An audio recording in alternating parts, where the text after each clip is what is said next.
देख रहे हैं सिटी इंडिया न्यूज चैनल हक की आवाज। Paradise function palace, paradise function palace महबूब नगर।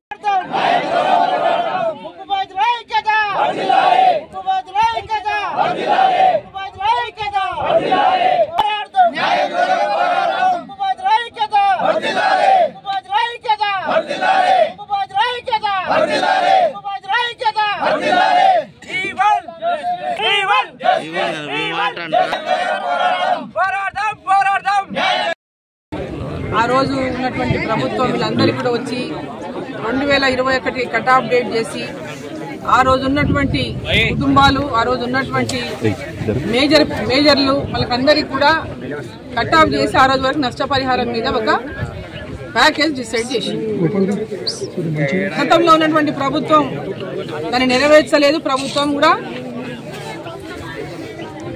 ఆ ప్రభుత్వం ప్రజలు ఓడగొట్టిండ్రు. కొత్త ప్రభుత్వం ఇక్కడ ఏర్పాటైంది. తెలంగాణలో కాంగ్రెస్ ప్రభుత్వం అధికారంలోకి వచ్చింది 2023లో. మరి ఇక్కడ అధికారంలోకి వచ్చి కూడా సంవత్సరం మీద దాదాపు 3 నెలలు దాటిపోయింది కాంగ్రెస్ ప్రభుత్వం కూడా అధికారంలోకి వచ్చింది. మరి ఈరోజు ఇప్పటికీ ఇరిగేషన్ శాఖ మంత్రి గారు కూడా ఇక్కడికి వచ్చిపోయిండ్రు. జిల్లాలో 2-3 సార్లు ఇరిగేషన్ సమావేశాలు జరిగినాయి, సమీక్షలు జరిగినాయి. మరి వీళ్ళకందరికీ కూడా సింగిల్ ప్యాకేజీ కింద 25 లక్షల రూపాయలు ఒక్కొక్క కుటుంబానికి అందిస్తామని ఒక హామీ ఇచ్చినారు. ఎప్పుడు ఈ ఎలక్షన్లకు ముందు. ఎలక్షన్లు అయిపోయినాయి, కాంగ్రెస్ ప్రభుత్వం అధికారంలోకి వచ్చింది. ఇక్కడ ఉన్నటువంటి శాసనసభ్యుడు కూడా కాంగ్రెస్ పార్టీ నుంచి గెలిచిండు. పైన కూడా కాంగ్రెస్ ప్రభుత్వం అధికారంలోకి వచ్చింది. ఆ తర్వాత ఉత్తమ్ కుమార్ రెడ్డి గారు ఈ శాఖ మంత్రి వారు ఇరిగేషన్ శాఖ మార్చులు కూడా ఇక్కడ గ్రామానికి వచ్చిపోయిండు. వీళ్ళందరికీ కూడా ఆ రోజు 100 లోపలే మీ డబ్బులు ప్యాకేజీ మీకు అందరికీ అందిస్తాము, ఇలా పనులు ప్రారంభం చేయించండి అని చెప్పిపోయింది. కానీ ఇప్పటిదాకా కూడా వాళ్ళకు ఒక్క రూపాయి రాలేదు. ఒక్కరికి ఒక 2-3 తండాలకు మాత్రం కొంత డబ్బులు వేసి వాళ్ళని సైలెంట్ చేసి మిగతా వాళ్ళకు కూడా వస్తుందనేటటువంటి ఆశ కల్పించి మిగతా వాళ్ళకు కూడా వాళ్ళ కేసు కాబట్టి మాకు కూడా వస్తున్నటువంటి ఆశతోన ఎదురు చూసిండ్రు. ఇన్ని రోజులు పనులు ప్రారంభం చేసి ఎదురు చూసిండ్రు. కానీ ఇప్పటిదాకా కూడా ఒక రూపాయి రాకపోవడం, పనులు నిర్విరామంగా జరుగుతుండడం వల్ల రైతుల లోపల ఒక ఉన్నటువంటి ముంపు బాధితులతో ఆవేదన ఆందోళన మొదలైంది. గతంలో కూడా ఈ గ్రామానికి వచ్చి వాళ్ళతో మాట్లాడి పైన అధికారులతో కూడా మాట్లాడడం జరిగింది. జిల్లా కలెక్టర్ గారు అయితేనేమి, జేసీ గారితో అయితేనేమి, ఆర్డీఓ గారితో అయితేనేమి, అదేవిధంగా R&R కమిషనర్ గారితో అయితేనేమి మాట్లాడడం జరిగింది. అదేవిధంగా ఇరిగేషన్ శాఖ మార్చులు ఉత్తమ్ కుమార్ రెడ్డి గారితో కూడా మాట్లాడడం జరిగింది ప్రాజెక్టు సమస్య గురించి. కానీ ఇప్పటిదాకా కూడా మరి సింగిల్ టైం 1 టైం సెటిల్మెంట్ కావాలనేటటువంటి వాళ్ళ డిమాండ్ని ఈ రాష్ట్ర ప్రభుత్వం పట్టించుకోవడం లేదు. ఒక పక్క పనులు మాత్రం నిర్విరామంగా ఇక్కడ ఉదాహరణ రిజర్వాయర్ పనులు జరుగుతున్నాయి. అంటే ఒక పక్క వాళ్ళ ముంపు బాధితులకు ఇప్పటిదాకా R&R ప్లాట్లు కూడా చూపించలేదు. R&R సెంటర్ ప్లాట్లు కూడా చూపించలేదు ఇప్పటిదాకా. వాళ్ళని మటుకు ఇక్కడ నుంచి వెళ్ళిపోయి మేము పనులు చేసుకుంటామని చెప్తున్నాం. సో ఈరోజు ఇక్కడ ఉన్నటువంటి మహిళలు కానీ వీళ్ళు కానీ మాకు పైసలు ఇస్తే కూడా మాకు ప్లాట్లు లేవు, మీరు ఇల్లు కట్టుకోవాలని అడుగుతున్నారు. సో దీనమైనటువంటి పరిస్థితి రాష్ట్రంలో ఉన్నది. అసలు పరిపాలన అనేది రాష్ట్రంలో జరుగుతున్నదా? మరి ఇదే పాలమూరు బిడ్డనని చెప్పుకుంటాడు రేవంత్ రెడ్డి గారు. పాలమూరు బిడ్డనని చెప్పుకుంటున్నారు కదా మీరు. మరి పాలమూరు బిడ్డకు ఈ పాలమూరు బిడ్డల కష్టాలు తెలుస్తలేవా? పాలమూరు బిడ్డల యొక్క బాధ తెలుస్తలేదా?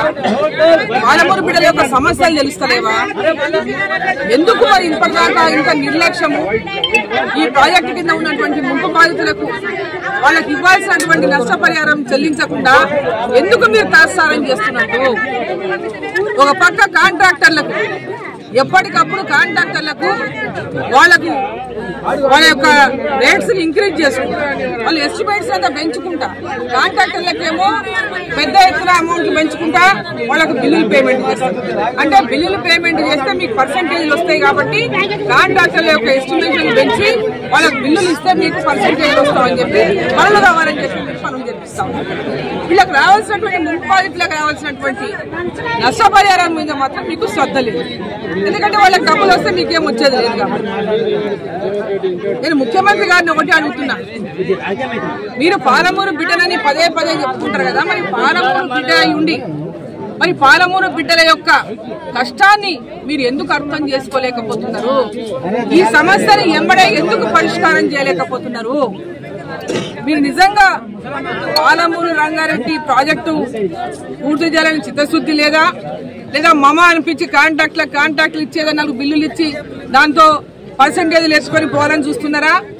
నిజంగా ప్రాజెక్టు పూర్తి కావాలని లక్ష్యమే ఉంటే మరి ముందు బాధితులకు వాళ్ళకి ఇవ్వాల్సిన నష్టపరిహారాన్ని వెంబడే చెల్లించి ఇక పనులు పూర్తయ్యే విధంగా చొరవ తీసుకోవాలి. కానీ అదేది లేకుండా 4 రోజులకోసారి పోలీసులను పంపించి వాళ్ళు ఈ టెంట్ ఏ పనికి అడ్డం లేదు. ఇక్కడ వాళ్ళు టెంట్ వేసుకొని ప్రభుత్వం దృష్టికి తీసుకుపోవాలని కూర్చున్నారు.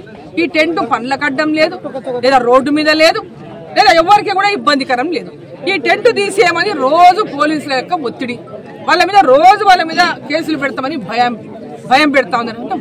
ఎందుకోసం? కారణం ఏంది? వాళ్ళు శాంతియుతంగా అంటే ధర్నా చేసేటటువంటి ఒక హక్కు కూడా వాళ్ళు కోల్పోయింది. మాబునార్ల పాలమూరు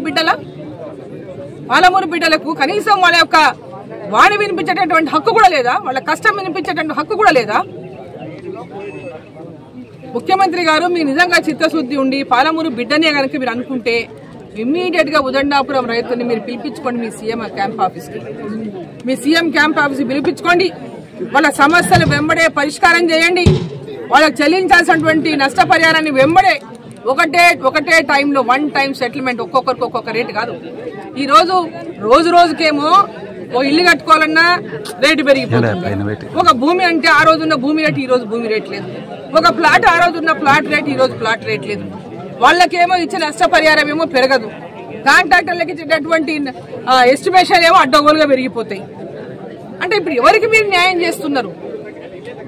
అన్ని సర్వం కోల్పోయి, భూములు కోల్పోయి, ఊర్లు ఖాళీ చేసి ఎంత లక్షలాది మంది రైతులకు మేలు చేయడానికి ముందుకు వచ్చి సర్వం కోల్పోతున్నటువంటి వాళ్ళకి న్యాయం చేస్తారా?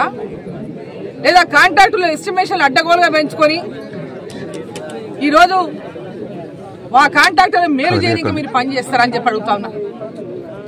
మీకు నిజంగా పాలమూరు బిడ్డల మీద కనుక ప్రేమనే ఉంటే, ఈ యొక్క ముంపు బాధితుల పైన కనుక ప్రేమనే ఉంటే, మీరు పాలమూరు బిడ్డనే అయితే ఎంబడే వాళ్ళ సమస్యను పరిష్కారం చేయాలని చెప్పి నేను రేవంత్ రెడ్డి గారిని సందర్భంగా మీడియా ద్వారా నేను కోరుతా ఉన్నా.